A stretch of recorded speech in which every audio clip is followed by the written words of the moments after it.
Arkadaşlar merhaba. Bugün çok güzel bir kabak tarifim var. İster meze deyin, ister zeytinyağlı kategorisine sokun ama mutlaka deneyin diyorum. Öncelikle bu tarif için bir adet büyük boy soğanım var.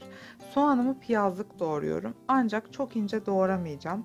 Çünkü bunları kabakla birlikte yüksek ateşte hızlı bir şekilde soteleyeceğiz ve soteleme işleminde soğanların arada eriyip yok olmasını istemiyoruz. Bu yüzden birazcık dişe gelir kıvamda bırakacağız. Daha sonra en son mezemize eklemek üzere yarım demet dereotum var. Onları da kıyıyorum, kenarda beklemeye alıyorum. Bu tarife dereotu çok yakışıyor. Eğer dereotunu seviyorsanız miktarını arttırabilirsiniz. Bu malzemeleri kenara aldıktan sonra kabaklarımı hazırlamaya başlayacağım. Kabaklarımın iki ucunu kesiyorum ve daha sonra böyle bir soyacak aletiyle sıyırıyorum. Kabaklarını burada işin içine dahil edeceğiz. Ancak kabuklarının dışında bu şekilde kötü, yaralı, bereli bir yer varsa onları ayırın. Diğer güzel olan, sağlam olan taraflarını mutlaka bu yemeğin içine dahil edin.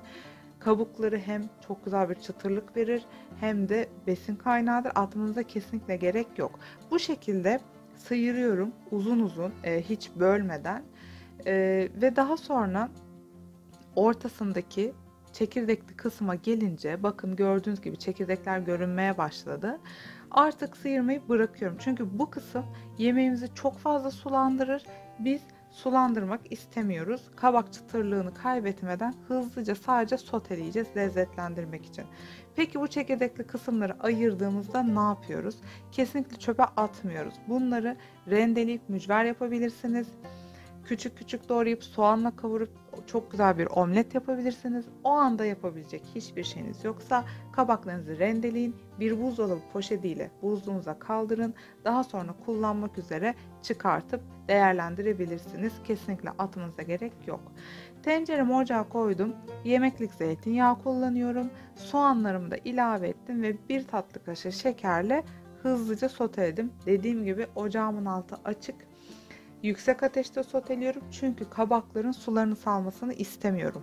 Sulanıp yumuşaması bu tarifimize kesinlikle tadını bozacaktır, lezzetini etkileyecektir. Biz meze olarak tüketiyoruz ya da salata da diyebilirim. Siz yanına bir parça proteinle gerçekten ana yemeğe çevirebilirsiniz. Bu şekilde hızlıca soteledim. Gördüğünüz gibi kabakları tek seferde değil parça parça ilave ettim. Çünkü tek seferde koyarsanız tencerenizin ısısı düşer. Düşük ısı da kabaklarımızın sulanmasına sebep olur. Yeteri kadar sotelendiğinde ocağımın altını kapatıyorum ve dinlenmeye bırakıyorum. Birazcık ılıdığında, bakın soğumasını beklemenize gerek yok. Ilıdığında üzerine tuz ilave ettim. Zeytinyağı ilave ettim. Önceden kıymış olduğum dereotlarını ekledim. Nar ekşisi ekliyorum. Burada ekşiliğini sizin damak tadınıza bırakıyorum. Nar ekşisi ekledikten sonra bu tarifin olmazsa olmazı balzamik sirke. O da yaklaşık 1 yemek kaşığı kadar ekliyorum. Eğer balzamik sirke yoksa elinizde bir parça başka bir sirke de kullanabilirsiniz. Elma sirkesi ya da alıç sirkesi tamamen size kalmış. Ama çok baskın lezzeti ve kokusu olan sirkeleri tercih etmeyin. Bu şekilde karıştırıyorum ve her zaman dediğim gibi buzdolabında bir gece beklemeye bırakıyorum. Kesinlikle dinlenince tadı bir tık daha değişiyor.